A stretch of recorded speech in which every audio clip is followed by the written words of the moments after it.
Muito bem, eu sou o professor Ramsés Magno e o nosso tema de hoje é o famoso conflito ocorrido na Espanha entre os anos 1936 e 1939, conhecido como a Guerra Civil Espanhola.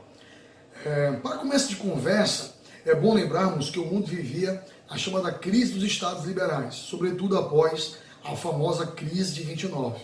Mesmo que ainda tivéssemos Estados liberais fortes, como Inglaterra, França e Estados Unidos, houve nesse cenário o fortalecimento dos chamados Estados totalitários.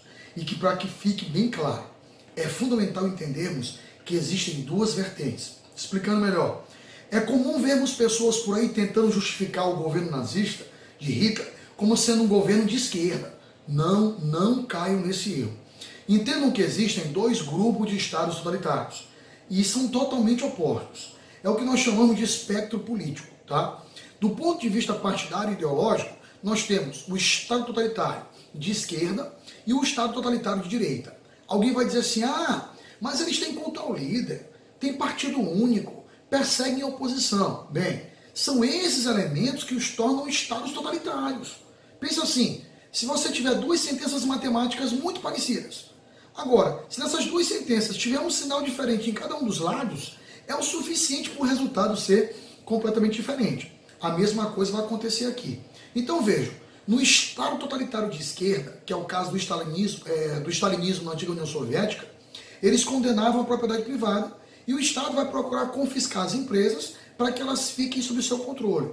Já no caso dos chamados Estados totalitários de direita, ou, por exemplo, aí, os Estados nazifascistas, como a Itália de Mussolini e a Alemanha de Hitler, eles vão defender a propriedade privada a todo custo.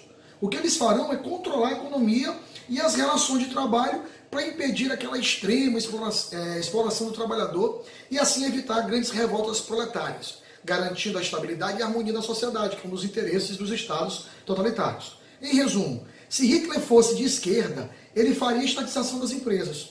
E as empresas que ele confiscou foram de judeus, porque ele os odiava e ele precisava de recursos para bancar aquela que vai se tornar depois conhecida como a Segunda Guerra Mundial. Dito isso, devemos então retornar ao nosso tema, tá? É preciso que vocês saibam que para entender a chamada Guerra Civil Espanhola, é necessário lembrar que a Espanha era uma monarquia e que após a crise de 29, ela estava com a economia arrasada, como a maior parte do mundo. E isso vai levar as camadas urbanas a exigirem a implantação de um governo republicano. A esse cenário vão se juntar outras inúmeras reivindicações de vários setores. Nós podemos citar aqui algumas, por exemplo, a gente vai ter as insatisfações das chamadas camadas populares, tem também aquele caso daquelas regiões que economicamente eram mais fortes e que a crise os incomodava muito, é o caso da Catalunha, o País Basco, que estavam muito, mas muito irritados com esse cenário aí. Havia ainda diversos outros setores dominantes da sociedade espanhola que vão demonstrar também suas insatisfações. E assim, todos esses fatores vão levar o país ao impasse. Vai haver uma forte pressão sobre a monarquia e essa monarquia vai acabar abdicando. Ele é Afonso XIII. O poder, depois da renúncia dele, foi acabar parando nas mãos da burguesia liberal. E alguém pode perguntar, mas como é que foi isso? Bem, em fevereiro de 1931 foram convocadas eleições e as candidaturas republicanas vão acabar sendo vencedoras no mês seguinte, em abril. E aí Afonso XIII, percebendo o clima do Estado, ele acabou renunciando, só que assim, é meio curioso porque ele saiu do poder sem abdicar formalmente. E aí ele vai e abandona o país. Foi então que a gente diz que foi proclamada a chamada Segunda República Espanhola. É bom que vocês saibam que na Espanha a família Bourbon ela foi derrubada e por 3 vezes ela volta ao poder. E em meio a esses episódios houve o que nós chamamos de repúblicas espanholas, foram 2. Tá? Agora, retomando o conteúdo. Durante essa Segunda República Espanhola havia o discurso de renovar as práticas políticas para garantir uma solução para os problemas econômicos que assolavam o país. O problema era que o cenário político era muito conturbado e não havia um grupo político hegemônico. Em meio a esse, digamos assim, vácuo de poder, os conservadores e os socialistas acabaram se alternando no poder. Então aqui, para a melhor compreensão de vocês, a gente tem que destacar assim, os comunistas, após as eleições, dominaram o poder, dominaram o governo até mais ou menos 1974. Depois foi a vez que setores tradicionais de direita exercerem o poder. E aí nesse meio tempo, o que acontece? Em 1936, a esquerda, visando retomar o poder, o comando do país, a esquerda todinha se uniu. E aí, curiosamente, liberais, republicanos, socialistas e comunistas formaram uma grande coalizão que foi chamada de Frente Popular. E o discurso deles era pautado na defesa da democracia, dos anseios dos trabalhadores, dos anseios das câmaras populares, e assim eles vão acabar chegando ao poder. Quando eles chegam ao poder, e em consequência natural disso, os grupos mais conservadores de extrema-direita se sentem incomodados e aí eles vão tentar se articular para retomar o poder e vão apoiar os militares, nem que fosse necessária a instalação de uma ditadura de inspiração fascista. E aí, ainda no ano de 36, um grupo de generais liderados pelo famoso Francisco Franco, vai se tornar o ditador Franco, tá? E com o apoio da burguesia conservadora e dos latifundiários, além de amplos setores da sociedade da classe média, da igreja, todos eles vão se unir para derrubar o governo. E é nesse momento que a gente diz que, de fato, vão se formar dois grupos. Tá?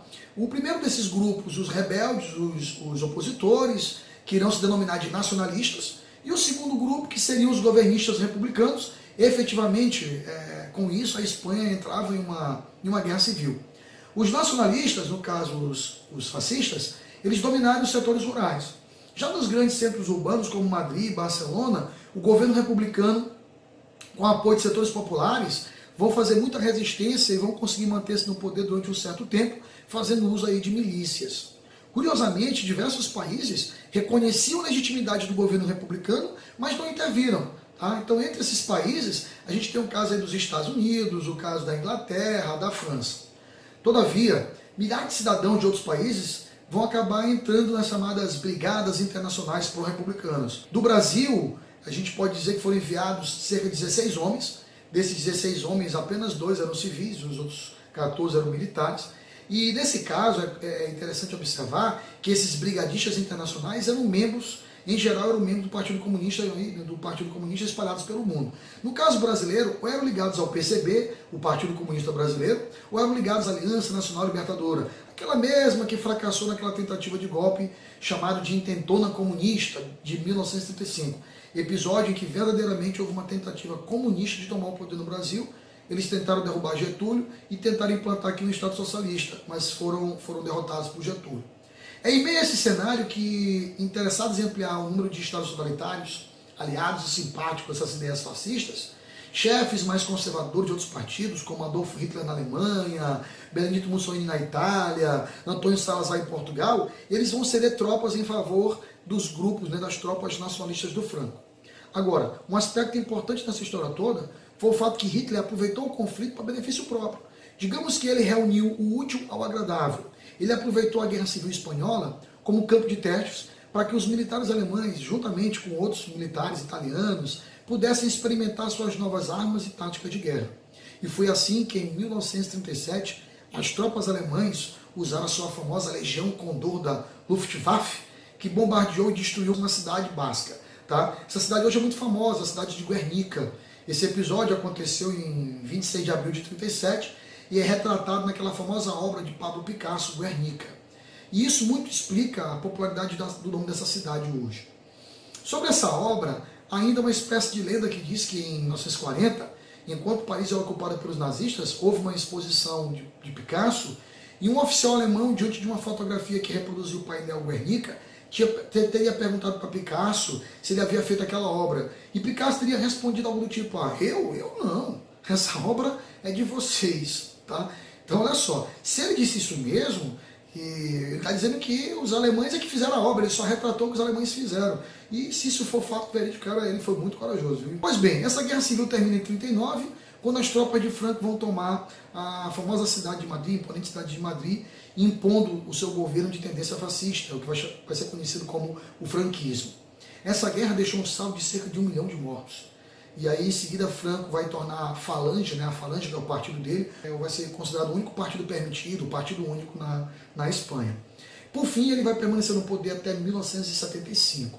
Agora sim, a título de curiosidade, é bom que vocês saibam que quando ele morre em 75, ocorre a chamada Terceira Restauração Bourbon, quando o rei Juan Carlos vai governar a Espanha e vai governar até 2014. Atualmente é o filho dele, Felipe VI, que governa a Espanha, e a Espanha hoje é uma monarquia parlamentar e constitucional. Mas é isso aí, gente. Se vocês gostaram, curta o nosso vídeo, se inscreva no nosso canal. Um grande abraço, por sua Mrs. Magno. Até a próxima.